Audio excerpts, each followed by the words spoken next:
श्री माधवाय नमः। हरे कृष्णा। आप सभी भक्तों पर श्री हरि विष्णु और माता लक्ष्मी का आशीर्वाद सदा सर्वदा बना रहे और आप सभी भक्तों का दिन शुभ और मंगलमय हो।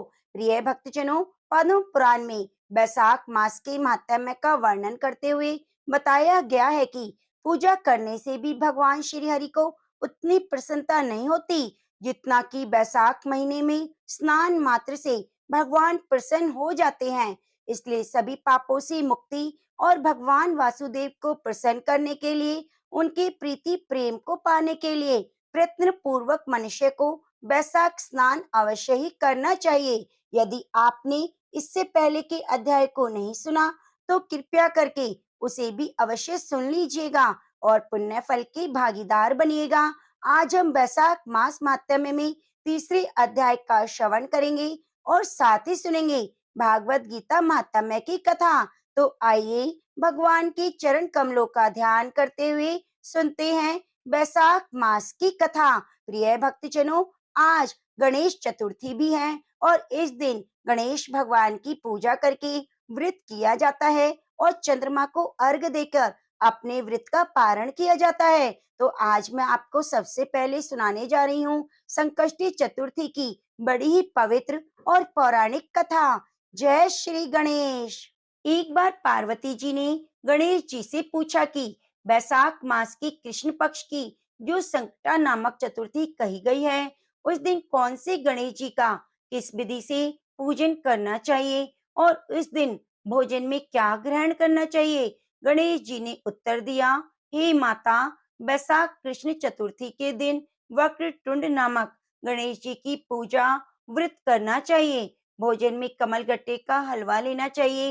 हे जननी, द्वापर युग में राजा युधिष्ठिर ने इस प्रश्न को पूछा था और उसके उत्तर में भगवान श्री कृष्ण ने जो कहा, मैं उसी इतिहास का वर्णन करता हूँ। आप श्रद्धा पूर्वक उसे सुने। भगवान श्री कृष्ण बोले, हे राजन, इस कल्याणदात्री चतुर्थी का जिसने व्रत किया उसे जो फल प्राप्त हुआ, मैं तुमसे कह रहा हूँ। प्राचीन काल में एक रंती देव नामक प्रतापी राजा हुए।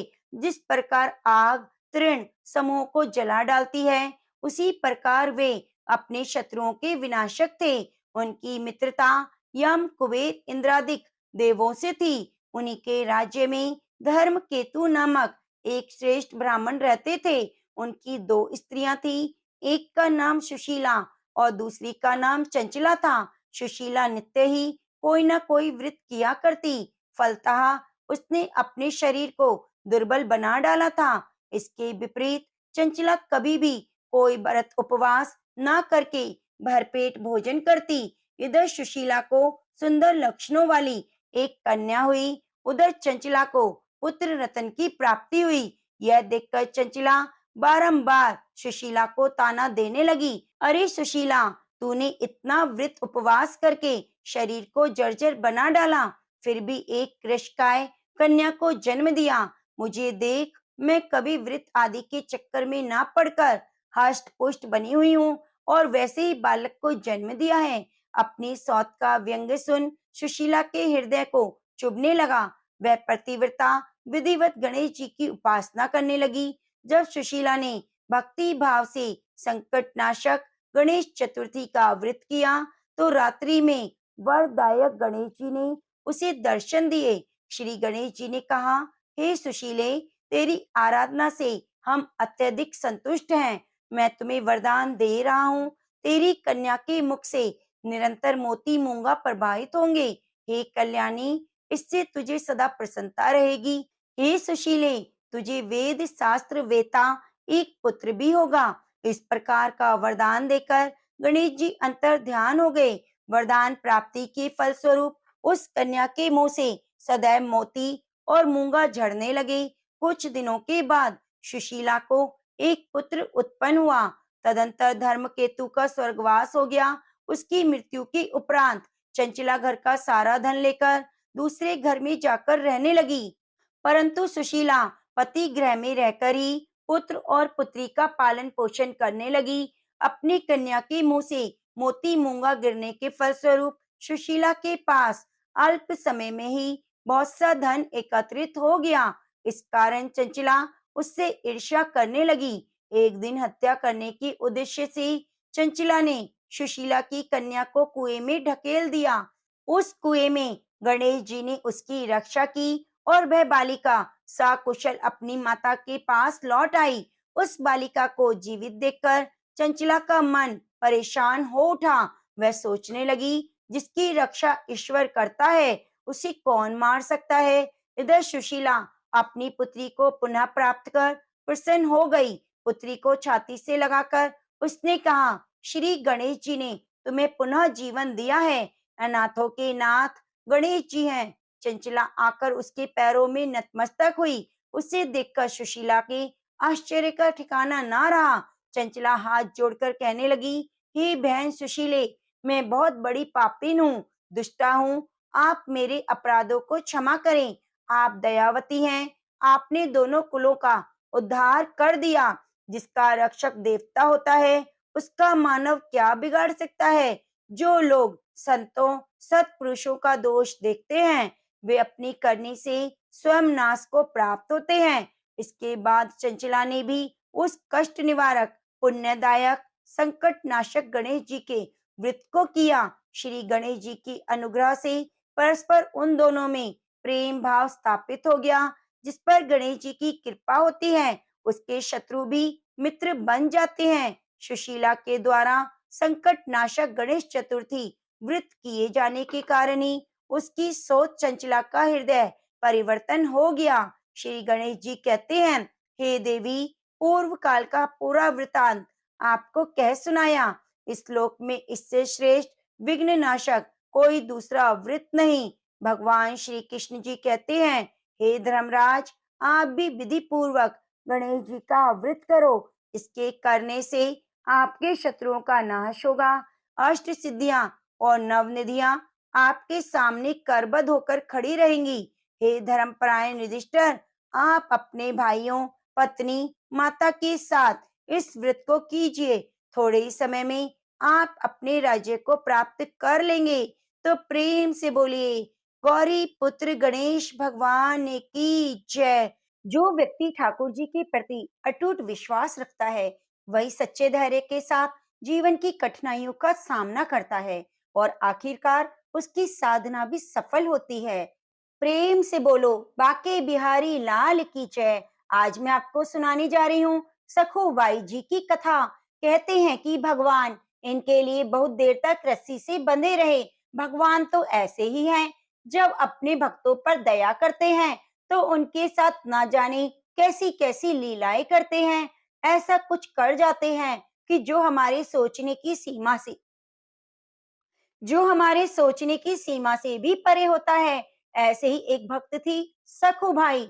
और अगर आपको सखुबाई की कथा अच्छी लगे तो वीडियो को लाइक जरूर कीजिएगा और कमेंट बॉक्स में जय श्री कृष्णा राधे राधे जरूर लिखिएगा। महाराष्ट्र के गांव में एक ब्राह्मण रहा करते थे। उनके परिवार में केवल 4 लोग थे। वह ब्राह्मण, उनकी पत्नी ब्राह्मणी, उनका पुत्र और उनकी पुत्रवधू। उनकी पुत्रवधू बड़ी साध्वी और भक्ता थी जिनका नाम था सखुबाई। और बचपन से ही वे संत महात्माओं का संग करके लगातार श्री कृष्ण के चिंतन में लीन रहा करती। जैसे गाय कसाई के चक्कर में फंस जाती है, उसी प्रकार साध्वी सखुबाई की शादी भी एक ऐसे परिवार में हो गई जहाँ पर उनकी सास ससुर और पति तीनों ही उनके विरुद्ध थे। सखुबाई तो ठाकुर जी की खूब पूजा किया करती और नियम का पालन करती, बहुत सेवा करती। इसके विपरीत उन्हें ससुराल ऐसा मिल गया जहाँ पर ठाकुर जी की सेवा तो क्या, कोई कभी भगवान का नाम भी नहीं लेता था। यहाँ तक कि उनकी सास उन्हें थप्पड़ मारती, गालियां भी दिया करती। उनके परिवार में सब उनके भजन के विपरीत थे, लेकिन सखुबाई ने उनमें से किसी से भी कुछ नहीं कहा। उनके पति भी उनके अनुकूल नहीं थे। कुल मिलाकर सखुबाई को उनके ससुराल में बहुत कष्ट मिला, लेकिन वह एक पल के लिए भी भगवान को नहीं भूली। ससुराल में सब कुछ विपरीत मिलने के बाद भी उन्होंने कभी उन तीनों से द्वेष नहीं किया। उनका जीवन कलेश में था और उन्होंने कभी किसी से कठोर वचन नहीं बोले। जो मान अपमान लाभ हानि, जय पराजय, सुख दुख को समान भाव से सहते हुए भगवान का स्मरण करता है तो भगवान उसके अधीन हो जाते हैं। अब ससुराल में सखुबाई को बहुत पीटा जाता, गालियां दी जाती, थप्पड़ मारे जाते, लेकिन सखुबाई के हृदय में तो विट्ठल जी ऐसे बसे हुए थे कि उनको तो विट्ठल के अलावा कुछ सूझता ही ना था। फिर चाहे उन्हें कोई कुछ भी कहता, कोई उन्हें मारे पीटे, कोई असर नहीं होता। सखुबाई को ससुराल में फटे पुराने कपड़े पहनने को मिलते, रूखा सूखा खाने को मिलता और थोड़ी थोड़ी देर में न जाने कितनी बार पिटाई होती, डांट पड़ती, लेकिन वह तो हर समय अपने ठाकुर जी के चिंतन में लगी रहती। सखुबाई की दशा पर गांव के बाकी जो भी महिला पुरुष थे, उनको बहुत ही तरस आता, लेकिन किसी की हिम्मत ना होती कि कोई उनके परिवार को समझा सके, क्योंकि अगर गांव में कोई कोशिश करता तो सखुबाई के ससुराल वाले उन्हें ही डांट डपट कर भगा दिया करते।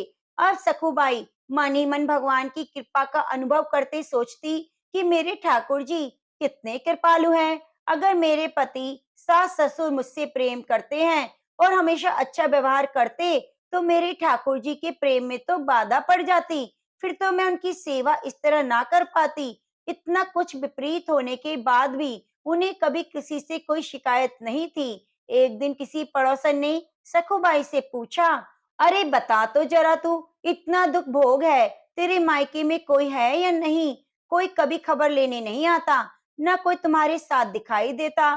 तो सखुबाई मुस्कुराते हुए बोली, जानती हो मेरा मायका कहाँ है? पंढरपुर में। और जानती हो मेरे मायके वाले कौन हैं? विट्ठल जी और रुक्मणी जी और सखी। मैं बताऊं, उनका परिवार तो बहुत बड़ा है, बहुत सारी संतानें हैं। मुझे लगता है वो असंख्य संतानों की व्यवस्था में मुझे भूल गए हैं, इसलिए मुझ गरीब की खोज खबर लेने वो नहीं आ पा रहे। तो उनकी तो मुझ पर बहुत कृपा है। अब आपको पंढरपुर के बारे में भी बता देती हूँ। पंढरपुर महाराष्ट्र का एक प्रसिद्ध धाम है, जहाँ पर एकादशी को बड़ा भारी मेला लगता है, जिसमें भगवान श्री विट्ठल जी के दर्शन करने लाखों भक्त दूर दूर से आते हैं, नृत्य करते हैं और उत्साह के साथ पंढरपुर की यात्रा करते हैं। जब यात्रा का दिन आया तो भक्तों की मंडलियां कीर्तन करते हुए, नाचते हुए पंढरपुर के लिए चारों ओर दल बना बनाकर जाने लगी। भक्तों को जाता हुआ देखकर सखुबाई का हृदय का बांध टूट गया। सोचा, क्या करूं, मेरे प्रीतम का ऐसा बड़ा उत्सव है, अगर मैं सास से पूछूंगी तो पिटाई होगी। फिर उन्होंने सोचा, सास ससुर पति, इनमें से मुझे कोई जाने नहीं देगा। सखुबाई को पानी भरने के लिए रोज कृष्णा नदी में जाना होता था। उन्होंने घड़ा लिया और कृष्णा नदी में जल भरने के बहाने घर से निकल गई। अब प्रेमी भक्तों के संकीर्तन दल को देखकर सखु के हृदय में प्रेम उमड़ पड़ा।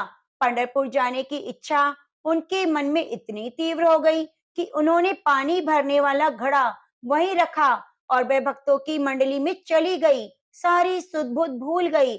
मेरे ससुराल वाले मेरे साथ जाने क्या क्या व्यवहार करेंगे। उन्हें तो बस एक ही बात का स्मरण था कि अपने विट्ठल जी के दर्शन। अब वह जा रही थी तो उनकी एक पड़ोसन ने उन्हें मंडली में जाते हुए देख लिया और तुरंत दौड़कर उनकी सास को बता दिया, आपकी बहू तो संतों की मंडली के साथ भाग गई है। अब सास और पति ने बड़े बड़े डंडे निकाले और उन्होंने सखू को रोकने के लिए दौड़ लगाई। उन्होंने देखा सखुबाई अपने प्रीतम के दर्शन करने के लिए बहुत इच्छुक थी और भक्तों के बीच में भागवत प्रेम में उन्मत्त हो रही थी। वह तो बस विट्ठल को याद करते हुए, नृत्य करते हुए, भजन कीर्तन करते हुए झूमती गाती जा रही थी। ना उन्हें अपने केशों का ध्यान था, न अपने वस्त्रों का। जब उन्हें इस तरह जाते हुए उनकी सास और पति ने देखा तो वे सब उनके बाल पकड़कर घसीटकर उन्हें मंडली से बाहर लेकर आए और वहीं उन्हें डंडे से मारना शुरू कर दिया। फिर घर ले जाकर तीनों ने मिलकर सखुबाई की खूब पिटाई की और सखुबाई रोते पीटते केवल विट्ठल विट्ठल, कृष्ण कृष्ण कहती रही। इसके अलावा उन्होंने एक भी शब्द अपने मुंह से नहीं निकाला। बुरी तरह पीटते रहने के बाद भी सास ने कहा, यह तो मामूली मार है, इससे ये मानने वाली नहीं, इसे ऐसा मारो कि चलने के लायक ना रहे, वरना यहाँ से फिर भाग जाएगी, पंढरपुर की यात्रा करेगी। अभी तो और 2 सप्ताह हैं पंढरपुर की यात्रा में। इसको पकड़कर चढ़कर खंबे से बांधो और 2 सप्ताह तक ना रोटी ना पानी और रोज इसकी पिटाई करो, तभी ये मानेगी। सास की आज्ञा पाकर सखुबाई को उनके पति और ससुर ने खंबे से बांध दिया, खूब पिटाई की, भोजन पानी देना सब बंद कर दिया। और सखुबाई के हृदय में यह दुख नहीं था, यह मलाल नहीं था कि उन्हें बांध दिया गया, मारा गया, गाली दी गई। अगर उनके हृदय में पीड़ा थी तो सिर्फ एक पीड़ा थी कि कृष्ण अपने भक्तों के बीच में, मुझे कितना सुख मिल रहा था। पहली बार जीवन में भक्त मंडली में मुझे नाचने का अवसर मिला। मैं आपके दर्शन के लिए जा रही थी। ठाकुर जी, मेरा सामर्थ्य नहीं, मैं इस जन्म में नरक से निकल सकूं। करुणा निधान, हे ठाकुर जी, क्या ऐसा नहीं हो सकता कि मैं जन्म में आपके दर्शन कर पाऊं, कि मैं आपके मंदिर आकर आपके भक्तों के बीच में नाच सकूं। शकुबाई ठाकुर जी को याद करते करते आंसू बहाती जा रही थी और कहती जा रही थी, हे कृष्ण, ऐसा कुछ उपाय तो करो कि मैं आपके दर्शन कर सकूं। मैं बहुत पतित हूँ, दीन हूँ और अधम हूँ, मेरा सामर्थ्य नहीं। हे प्रभु, मैं आप तक कैसे पहुंचूं? हे प्रभु, कृपा करो। कितना सुंदर अवसर मिला था, भक्तों की मंडलियां जा रही थी, आपके दर्शन करने के लिए बार बार अवसर नहीं आएगा। अब तो नाथ कृपा करो, मुझे आपके दर्शन करने हैं। ठाकुर जी, अगर आप कृपा करोगे तभी दर्शन हो पाएंगे, वरना मेरा तो सामर्थ्य नहीं कि मैं चंगु से छूट सकूं। सखुबाई मन ही मन ठाकुर जी को याद कर रही थी, चिंतन कर रही थी। और जब भक्त, और वो भी सच्चा भक्त, किसी पीड़ा में हो, तकलीफ में हो, तो ठाकुर जी को भला चैन कैसे मिल सकता है। अब इधर रुक्मणी जी ने देखा कि प्रभु के चेहरे पर तो उदासी और बड़ी चिंता है, उनका चेहरा सोच में डूबा हुआ है। उन्होंने ठाकुर जी से पूछा, नाथ, आप चिंता में क्यों हैं? आपका कोई भक्त कष्ट में है? भगवान ने कहा, हाँ, ऐसी भक्त जिसको बहुत पीटा जा रहा है, कलेश दिया जा रहा है, बहुत परेशान किया जा रहा है, वे मेरी भक्त मुझसे मिलना चाहती है, लेकिन उसको बांध दिया गया है, उसको थोड़े दिन के लिए हमसे विरह सहना पड़ेगा। रुक्मणी जी, आपको थोड़े दिन के लिए हमसे विरह सहना पड़ेगा, क्योंकि हमें अब कुछ दिन वहां रहना पड़ेगा, अभी बात बनेगी।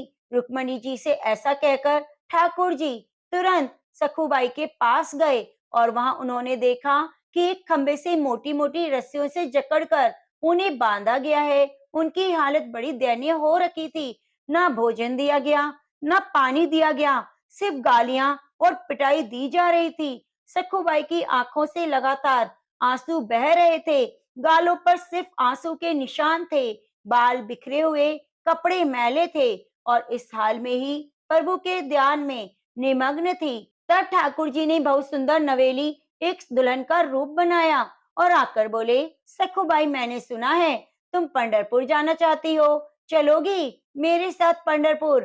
पंढरपुर का नाम सुनते ही सखुबाई ने तुरंत आंखें खोली और कहा, सखी, मुझ पापिन के भाग्य में ऐसा कहाँ कि मैं भक्त मंडली के साथ पंढरपुर जाऊं। तुम देख रही हो मेरी हालत, स्त्री रूप। ठाकुर जी ने कहा, सखुबाई, तुम जानती नहीं, मैं तो लेकिन तुम्हें बहुत अच्छे से जानती हूँ, तुम तो मेरी बहुत बड़ी सखी हो। अच्छा, अब उदास मत हो, मैं जिसकी सखी होती हूँ न उसको कभी उदास देखती। चलो तुम मेरे साथ, मैं तुम्हारी रस्सी खोल देती हूँ और तुम भाग जाओ मंडली के साथ। तब सखुबाई कहने लगी, ना, मेरी सास फिर पकड़ लेगी, खूब मारेगी। अब की बार ठाकुर जी बोले, बिल्कुल नहीं, इसकी तुम चिंता मत करो। ठाकुर जी ने ऐसा कहकर सखुबाई की रस्सियां खोली और स्वयं सखुबाई का रूप धारण करके रस्सी में खुद बंध गए। अब जिनका स्मरण नाम करने से मोह माया के बंधन छूट जाते हैं, जिनको पाना बड़े बड़े योगियों के लिए दुर्लभ है, वही भगवान ठाकुर जी अपनी भक्त सखुबाई के लिए एक साधारण स्त्री की तरह बंध गए। अब वास्तव में सखुबाई भी पंढरपुर की यात्रा पर है, वे जा रही है भक्त मंडली के साथ नृत्य कीर्तन करते हुए। इधर ठाकुर जी सखुबाई का वेश धारण किए चुपचाप रस्सी से बंधे पिटाई खा रहे हैं, गालियां खा रहे हैं। ठाकुर जी चुपचाप बंधे हैं। कई दिन बीत गए, ना उन्हें भोजन मिला, ना पानी। 14 दिन बीत गए, पर वो ऐसे ही खंबे से बंधे रहे, रोज डंडे गालियां खाते। अब एक दिन उसके पति को अपनी पत्नी सखुबाई पर दया आ गई। उन्हें तो नहीं पता कि असली सखुबाई तो पंढरपुर पहुंच चुकी है। अब जब उनके पति को दया आई, तो उन्होंने सखुबाई के रूप में जो ठाकुर जी बंधे थे, उन्हें खोल दिया। अब पति की आज्ञा के अनुसार सखुबाई रूपी भगवान ने स्नान किया, रसोई बनाई और खिलाया। इतना सब कुछ सहने के बाद भी पहले उन्होंने सबको भोजन कराया। अब देखिए भगवान के हाथों से बनाए गए भोजन का चमत्कार। भोजन पाने के बाद तीनों का हृदय परिवर्तन हो गया। तीनों के हृदय में बड़ा प्यार उमड़ पड़ा। सखुबाई रूपी भगवान ने अपनी सेवा और सुंदर व्यवहार से पति, सास, ससुर तीनों के स्वभाव को बदल दिया। अब तीनों सखुबाई स्वरूप श्री भगवान से बड़ा प्रेम करने लगे। उधर सखुबाई पंढरपुर नामक संकीर्तन करते हुए नाच रही है, प्रभु के प्रेम में मग्न है। इस बात को भूल गई कि मेरी जगह तो मेरे घर पर कोई और सखी बंधी है। आनंद में विभोर हुई सखुबाई ने चंद्रभागा नदी में स्नान करके मंदिर में प्रवेश किया। अब वह मंदिर में जाकर श्री हरि के दर्शन करके आनंद के सागर में डूब गई। सखुबाई का प्रभु में ऐसा मन लगा कि उन्होंने प्रभु के सामने प्रतिज्ञा कर ली कि ठाकुर जी, जब तक शरीर में प्राण रहेंगे मैं पंढरपुर की सीमा के बाहर नहीं जाऊंगी, यहीं रहूंगी आपके चरणों में। अब भला उन्हें क्या पता था कि उनके बदले विट्ठल जी वहां बंधे हुए हैं। सखुबाई को तो बस एक धुन थी, भगवान का सानिध्य पाना, भगवान के चरणों में लीन हो जाना। अब सखुबाई वहीं पर कीर्तन करती हुई भगवान के ध्यान में मग्न हो गई। सखुबाई के सामने स्वरूप प्रकट हुआ और वे भगवान के सौंदर्य में इतना मुग्ध हो गई कि वह अपने प्राण छोड़ गई। अब एक ब्राह्मण उस मंडली में आया था। जब उसने सखुबाई के शव को देखा, तो उसने साथियों को बुलाया और सबने मिलकर सखुबाई के शरीर की अंत्येष्टि संस्कार किया। इधर रुक्मणी जी ने सोचा, ठाकुर जी तो कहकर गए थे कि मैं कुछ दिनों बाद वापस आ जाऊंगा। इतने दिन बीत गए, क्यों नहीं आए वापस? फिर ध्यान देकर देखा तो जिसके लिए गए थे उसने तो शरीर ही छोड़ दिया। अब तो उसके शरीर का आत्म संस्कार भी हो गया। अब तो मेरे प्रभु वही बहू बनकर रहना पड़ेगा। ये सोचकर रुक्मणी जी चिंता में डूब गई। अब रुक्मणी जी शमशान घाट पहुंची। वहां उन्होंने सखुबाई की राख हड्डी इकट्ठी की और प्रेम दृष्टि से देखा तो सखुबाई जीवित हो गई। सखुबाई को ऐसा लगा मानो वह गहरी नींद से जागी हो। फिर उसी रात को सपने में रुक्मणी जी ने सखुबाई से कहा, देखो पुत्री, तुम्हारा प्रण पूरा हुआ। तुमने कहा था जब तक शरीर में प्राण है पंढरपुर की सीमा के बाहर नहीं जाओगी। अब तुम्हारा वह शरीर तो जल गया। अब तुम लौट आओ। मेरे प्रीतम तुम्हारे रूप में तुम्हारे घर पर हैं। आदेश पाकर सखुबाई आनंद मग्न होकर 2 दिन बाद यात्रियों के साथ वापस लौट आई। अब सखुबाई को आता देखकर सखुबाई वेशधारी भगवान कृष्ण जो वहां बहुरूप में थे, उन्होंने सोचा कि अगर वह यहाँ आ गई और मैं भी यहाँ रहा तब तो बड़ी गड़बड़ हो जाएगी, सारी पोल पट्टी खुल जाएगी। ठाकुर जी ने तुरंत सास से कहा, माँ जी मैं पानी लेने जा रही हूँ। कहते ही उन्होंने घड़ा लिया और घाट पर गई। पूर्व परिचित सखी का वेश धारण करके असली सखुबाई से मिली। उन्हें देखते ही सखुबाई की तो सारी बातें याद आ गई। सखुबाई ने दौड़कर उन्हें हृदय से लगाया और कहने लगी, सखी आपकी कृपा से मुझे पंढरपुर जाने को मिला, मुझे मेरे ठाकुर जी के दर्शन हुए। ऐसा कहकर उन्होंने उनके चरणों को पकड़ लिया और रोने लगी। कहने लगी, बहन मेरे पीछे तो तुम्हें बड़ा कष्ट भोगना पड़ा होगा। ठाकुर जी कहने लगे, तुम चिंता मत करो, तुम सुखी हो गई हो। सखुबाई ने कहा, हाँ हाँ मैं बहुत सुखी हूँ। तब ठाकुर जी बताने लगे, मुझे भी कोई कष्ट नहीं हुआ। अगर तुम्हें सुख मिला तो हर कष्ट तो मेरे लिए सुखमय है। अच्छा अब तुम ये घड़ा लो, इसमें जल भरो और घर जाओ। सखुबाई घड़ा भरकर अपने घर गई। ठाकुर जी अंतर ध्यान हो गए। सखुबाई घड़ा उठाकर घर पहुंची और अपने काम पर लग गई। सखुबाई को सास ससुर और पति के बदले स्वभाव को देखकर बहुत हैरानी हुई। कितना प्यार मिल रहा है। वो हैरान रह गई, क्योंकि इससे पहले जब वह घर छोड़कर गई थी तो उसके सास ससुर पति सबने मिलकर उसे मारा था, खंबे से बांधकर रखते थे। इतना हृदय परिवर्तन देखकर उसके आश्चर्य का ठिकाना ना रहा। दूसरे दिन वही ब्राह्मण जिसने सखुबाई के शरीर का अंतिम संस्कार किया, पंढरपुर से दर्शन करके वापस आया। जब आया तो सीधे सखुबाई के ससुराल गया। वहां जाकर कहने कि मैं आपको एक खबर देने आया हूँ। आपकी बहू पंढरपुर गई, जहाँ ठाकुर जी के दर्शन करते हुए उसके प्राण निकल गए। फिर हम सब ने उसके शरीर का अंतिम संस्कार कर दिया। ये बात सुनकर परिवार वाले कहने लगे, अरे कैसी बातें कर रहे हो? ब्राह्मण देवता, हमारी बहू तो घर पर है, काम कर रही है। जब ब्राह्मण देवता को विश्वास नहीं हुआ तो सासू ने आवाज लगाई। आवाज सुनते ही सखुबाई सामने आई। उन्हें सामने देखकर ब्राह्मण के तो होश उड़ गए। आखिर ब्राह्मण के बहुत कहने पर भी उन्होंने सखुबाई को अपने पास बुलाकर पूछा, अच्छा एक बात बताओ, हमने तो तुम्हें बांध कर रखा था, लेकिन ये ब्राह्मण देवता कह रहे हैं तुम पंढरपुर गई और वहां पर मर गई। ये कैसे हो सकता है? बताओ क्या सच है? तब सखुबाई ने कहा, यह जो कह रहे हैं वे बिल्कुल सच कह रहे हैं। जिस समय आपने मुझे बांध कर रखा, उस समय कोई नवयुवती स्त्री आई। उसने मेरी सहायता के लिए मुझे खोल दिया। तब मैं भक्त मंडली के साथ पंढरपुर गई। मेरे बदले वह यहाँ पर बंधी रही। उसने वहां मुझे भेज दिया।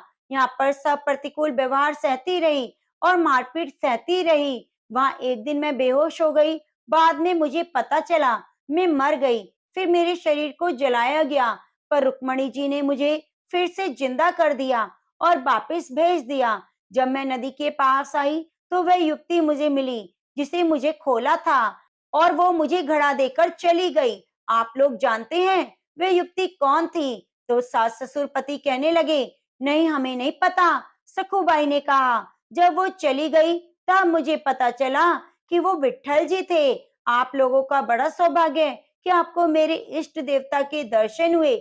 ऐसा सुनते ही सखुबाई के सास ससुर और पति ने उसके चरण पकड़ लिए और कहने लगे, हमने तुझे पहचाना नहीं। हमारे घर में ही परम भक्त साध्वी रहती है, जिसकी अधीन श्री भगवान है। हमने तुम्हें बहुत सताया, कष्ट दिया, हम पर कृपा करो। संत सखुबाई ने सास ससुर और पति को भक्ति का उपदेश दिया। अब तीनों भजन परायण होकर सखुबाई की कृपा से भगवत धाम को प्राप्त हुए। इसलिए भक्त अगर सच्ची भक्ति से आगे बढ़े तो जीवन में चाहे कितनी परेशानियां हो, कितने कष्ट हो, उसे भगवत प्राप्ति जरूर होती है। क्योंकि जब जब भगवान हमारे जीवन में कष्टों को भेजते हैं तो समझ लेना चाहिए कि अब उनकी कृपा दृष्टि होने वाली है। जब जब प्रतिकूलता किसी भक्त के जीवन में आए तो भगवान का ऐसा अवतार हुआ है जो ना तो पुराणों में लिखा है न शास्त्रों में। हरि हमें हर क्षण देख रहे हैं, इसलिए कभी निराश नहीं होना चाहिए। तो प्रेम से बोलिए, विठ्ठल नाथ की जय हो। जय सखुबाई। अब आइए सुनते हैं वैशाख मास माहात्म्य का चौथा अध्याय। नारद जी ने कहा, हे राजन, जिस प्रकार दूध से दही और दही से घी श्रेष्ठ होता है, उसी प्रकार कार्तिक से माघ और माघ से वैशाख मास श्रेष्ठ है। इस मास में दान करना बरगद के बीज की तरह बढ़ता है। मेष की संक्रांति में भगवान का ध्यान करके स्नान करें, फिर भगवान की प्रार्थना करता हुआ यह कहे, हे देव, मैं वैशाख मास भर प्रातःकाल स्नान करने की कामना करता हूँ। आप इसे निर्विघ्न संपूर्ण कीजिए। हे प्रभु, मेरा अर्घ ग्रहण कीजिए। फिर वस्त्र धारण कर श्री विष्णु का फूलों से पूजन करें। वैशाख मास का महात्म्य सुने। ऐसा मनुष्य करोड़ों जन्मों के पापों से छूटकर मोक्ष पाता है। वैशाख में सैया पर सोना, तेल मलना, कांसे के बर्तन में भोजन करना, घर में स्नान करना, दूसरी बार भोजन करना और दिन में सोना इत्यादि वर्जित है। जो मनुष्य इन सभी निषिद्ध कर्मों को करता है वह नरक भोगता है, कुत्ते और चांडाल की योनि प्राप्त करता है। एक बार सहस्त्र ब्राह्मणों की हत्या का पाप चाहे किसी प्रकार भी छूट जाए, परंतु वैशाख मास में स्नान दान न करने का पाप कभी नहीं छूटता। इस मास में मार्ग चलने से थके हुए ब्राह्मण को शैया पर विश्राम करा, उसके चरण दबाएं और पांव को धोकर चरणामृत लें तो सभी बंधन छूट जाते हैं और तीर्थ स्थान का फल प्राप्त होता है। वैसाख में अन्न और जल के दान का बहुत महत्व है। इससे दुख दूर होते हैं। प्रातः काल सूर्य उदय होने पर सागर में मिलने वाली नदियों गंगा, यमुना, कावेरी, नर्मदा आदि में स्नान करके भगवान का ध्यान करने से जन्म जन्मांतर के पाप नष्ट हो जाते हैं। यदि कोई धनी हो या दरिद्र, चाहे पराधीन ही क्यों ना हो, उसे जो भी मिल सके वही ब्राह्मण को दान कर देना श्रेष्ठ है। कंद, मूल, फल, शाक, गुड़, बेर, पत्र, जल, मट्ठा जो भी वस्तु दान की जाती है वह सदैव को स्थिर बन जाती है। दान न करने से गरीबी आती है, गरीबी में पाप बनते हैं और पाप करने से नरक मिलता है।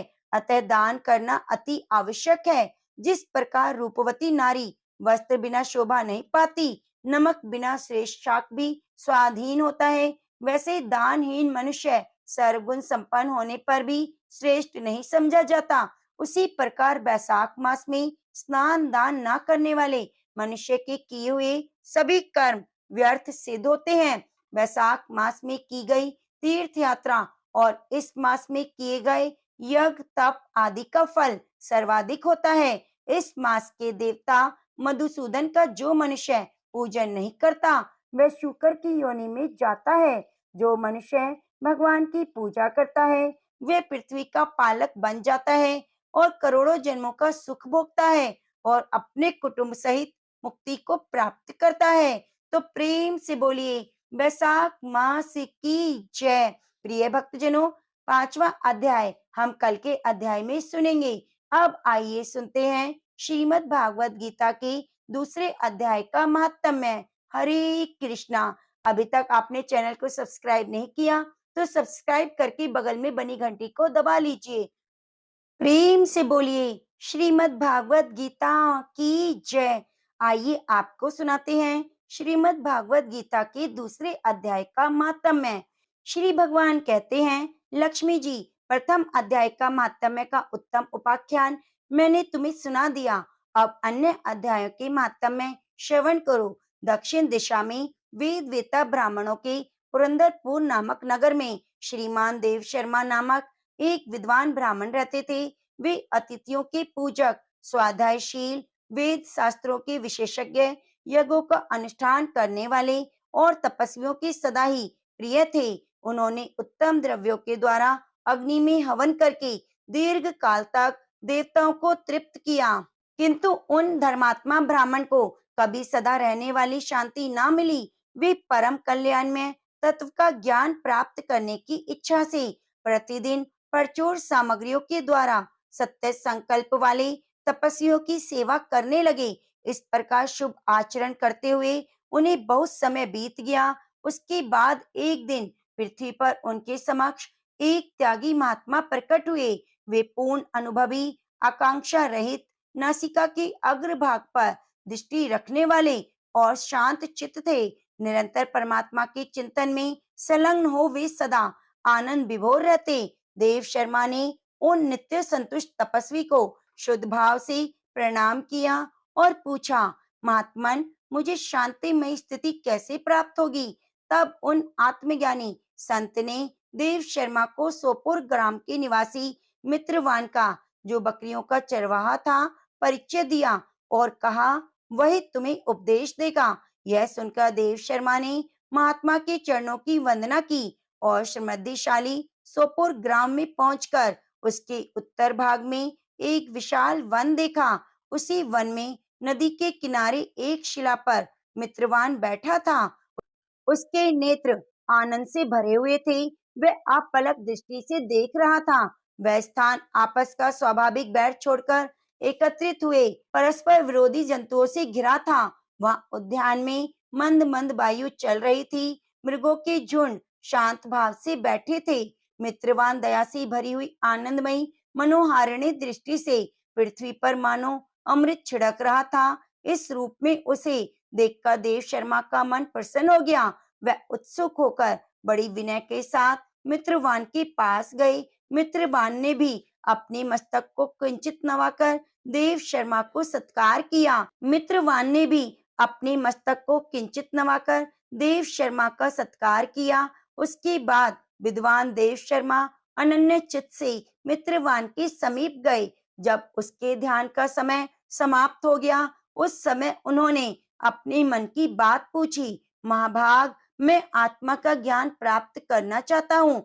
मेरे इस मनोरथ की पूर्ति के लिए मुझे किसी ऐसे उपाय का उपदेश कीजिए जिसके द्वारा सिद्धि प्राप्त हो चुकी हो। देव शर्मा की बात सुनकर मित्रवान ने एक क्षण तक कुछ विचार किया। उसके बाद इस प्रकार कहा, विद्वान, एक समय की बात है, मैं वन के भीतर बकरियों की रक्षा कर रहा था। इतने में ही एक भयंकर व्याघ्र पर मेरी दृष्टि पड़ी, जो मानो सबको ग्रस्त लेना चाहता था। मैं मृत्यु से डरता था, इसलिए व्याघ्र को आते देख बकरियों के झुंड को आगे करके वहां से भाग चला। किंतु एक बकरी तुरंत ही सारा भय छोड़कर नदी के किनारे उस बाग के पास बेरोक टोक चली गई। फिर तो व्याघ्र भी द्वेष छोड़कर चुपचाप खड़ा हो गया। उसे इस अवस्था में देखकर बकरी बोली, व्याघ्र, तुम्हें तो अभिष्ट भोजन प्राप्त हुआ है। मेरे शरीर से मांस निकालकर प्रेम पूर्वक खाओ ना। तुम इतनी देर से खड़े क्यों हो? तुम्हारे मन में मुझे खाने का विचार क्यों नहीं हो रहा? व्याघ्र बोला, बकरी, इस स्थान पर आते ही मेरे मन से द्वेष का भाव निकल गया। व्याघ्र बोला, बकरी, इस स्थान पर आते ही मेरे मन से द्वेष का भाव निकल गया। भूख प्यास मिट गई, इसलिए पास आने पर भी अब मैं तुझे खाना नहीं चाहता। व्याघ्र के यूं कहने पर बकरी बोली, न जाने मैं कैसे निर्भय हो गई। इसमें क्या कारण हो सकता है?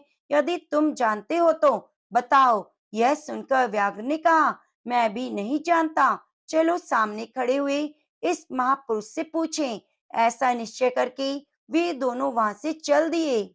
उन दोनों के स्वभाव में यह विचित्र परिवर्तन देखकर मैं बहुत विस्मय में पड़ा था। इतने में उन्होंने मुझसे आकर प्रश्न किया। वहां वृक्ष की शाखा पर एक वानर राज था। उन दोनों के साथ मैंने भी वानर राज से पूछा। विप्रवर, मेरे पूछने पर वानर राज ने आदर पूर्वक कहा, अजापाल, सुनो, इस विषय में मैं तुम्हें प्राचीन वृतांत सुनाता हूँ। इस सामने वन के भीतर जो बहुत बड़ा मंदिर है, उसकी ओर देखो। इसमें ब्रह्मा जी का स्थापित किया हुआ एक शिवलिंग है। पूर्व काल में यहाँ सुकर्मा नामक एक बुद्धिमानी महात्मा रहते थे, जो तपस्या में संलग्न होकर इस मंदिर में उपासना करते थे। वे वन में से फूलों का संग्रह कर लाते और नदी के जल से पूजनीय भगवान शंकर को स्नान कराकर उन्हीं से उनकी पूजा किया करते थे। इस प्रकार आराधना का कार्य करते हुए सुकर्मा यहाँ निवास करते थे। बहुत समय के बाद उनके समीप किसी अतिथि का आगमन हुआ। सुकर्मा ने भोजन के लिए फल लाकर अतिथियों को अर्पण किया और कहा, विद्वान, मैं केवल तत्व ज्ञान की इच्छा से भगवान शंकर की आराधना करता हूँ। आज इस आराधना का फल परिपक्व होकर मुझे मिल गया, क्योंकि इस समय आप जैसे महापुरुष ने मुझ पर अनुग्रह किया है। सुकर्मा की मधुर वचन सुनकर तपस्या की धनी महात्मा अतिथि को बड़ी प्रसन्नता हुई। उन्होंने एक शिलाखंड पर गीता का दूसरा अध्याय लिख दिया। ब्राह्मण को उसके पाठ और अभ्यास के लिए आज्ञा देते हुए कहा, ब्राह्मण, इससे तुम्हारा आत्मज्ञान संबंधी मनोरथ अपने आप सफल हो जाएगा। यूं कहकर वे बुद्धिमान तपस्वी सुकर्मा के सामने ही उनके देखते देखते अंतर ध्यान हो गए। सुकर्मा विस्मित होकर उनके आदेश के अनुसार निरंतर गीता के द्वितीय अध्याय का अभ्यास करने लगे। उसके बाद दीर्घ काल के बाद अंतःकरण शुद्ध होकर उन्हें आत्मज्ञान की प्राप्ति हुई। फिर वे जहां जहां गए वहां वहां तपोवन शांत हो गया। उनमें शीत उष्ण और राग द्वेष आदि की बाधाएं दूर हो गईं। इतना ही नहीं, वह उन स्थानों में भूख प्यास का कष्ट भी जाता रहा तथा भय का सर्वथा अभाव हो गया। यह सब द्वितीय अध्याय का जप करने वाले सुकर्मा ब्राह्मण की तपस्या का ही प्रभाव समझो। मित्रवान कहता है, बानर राज के यूं कहने पर मैं प्रसन्नता पूर्वक बकरी और बाघ के साथ उस मंदिर की ओर गया। वहां जाकर शिलाखंड पर लिखे हुए गीता के द्वितीय अध्याय को मैंने देखा और पढ़ा। उसी की आवृत्ति करने से मैंने तपस्या का पार पा लिया। अतः भद्र पुरुष, तुम भी सदा द्वितीय अध्याय की आवृत्ति किया करो। ऐसा करने पर मुक्ति तुमसे दूर नहीं रहेगी। श्री भगवान कहते हैं, प्रिय मित्रवान के इस प्रकार आदेश देने पर देव शर्मा ने उनका पूजन किया। प्रणाम करके पुरंदरपुर की राह ली। वहां किसी देवालय में पूर्वोक्त आत्मज्ञानी महात्मा को पाकर उन्होंने यह सारा वृतांत निवेदन किया और सबसे पहले उन्हीं को द्वितीय अध्याय को पढ़ा। उनसे उपदेश पाकर शुद्ध अंतःकरण वाले देव शर्मा प्रतिदिन बड़ी श्रद्धा के साथ द्वितीय अध्याय का पाठ करने लगे। तब से उन्होंने प्रशंसा के योग्य परम पद को प्राप्त कर लिया। लक्ष्मी जी, यह द्वितीय अध्याय का उपाख्यान कहा गया है, तो प्रेम से बोलिए, लक्ष्मी नारायण भगवान की जय। प्रिय भक्तजनों, द्वितीय अध्याय का सार हम कल के अध्याय में सुनेंगे, तो इसके लिए आप हमारे चैनल को सहयोग जरूर प्रदान कीजिए और ज्यादा से ज्यादा शेयर कीजिए। अब आइए सुनते हैं तुलसी माता की कथा। बार की बात है, भगवान भोलेनाथ और माता पार्वती दोनों कार्तिकेय जी और गणेश जी की विवाह की चर्चा कर रहे थे। तभी वहां पर गणपति आए और माता पिता को प्रणाम करके खड़े हो गए। तब माता कहती है, आओ पुत्र, हम तुम्हारी बात कर रहे थे। तब गणेश जी बोले, वो क्या बात है? माता बोली, हम तुम्हारे विवाह की बात कर रहे हैं। तब गणेश जी ने कहा, हे माँ, हे पिताजी, मैं विवाह नहीं करूंगा, इसलिए आप मेरे लिए परेशान ना हो। हे पिताजी, मैं इस विवाह बंधन में नहीं बंधना चाहता। यह कहकर गणेश जी तप के लिए एक जंगल में चले जाते हैं और तप करने लगते हैं।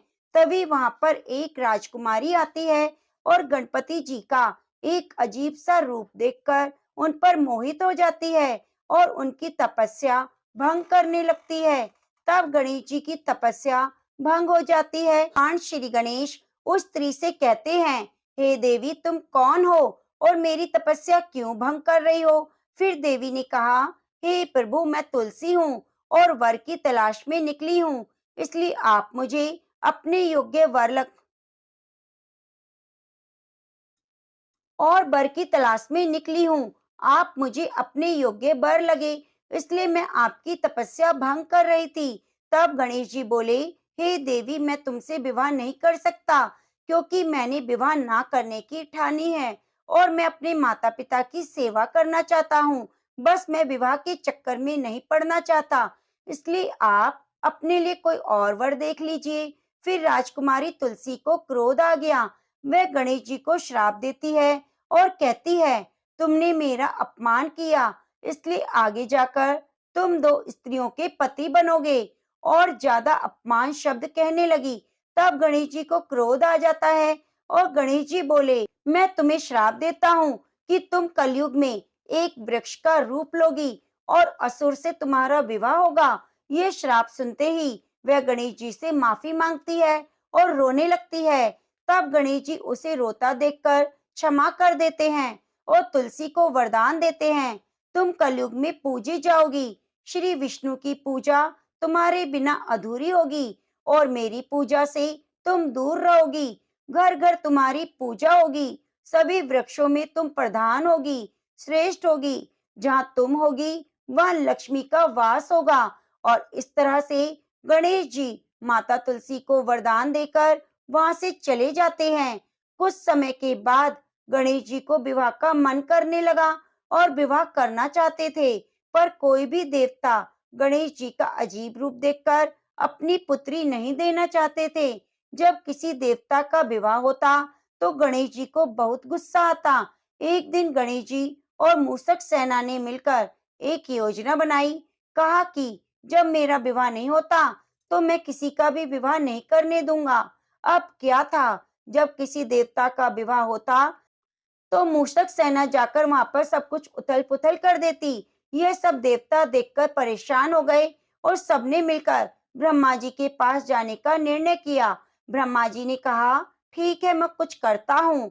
उन्होंने दो कन्याओं को बुलाया, एक रिद्धि दूसरी सिद्धि।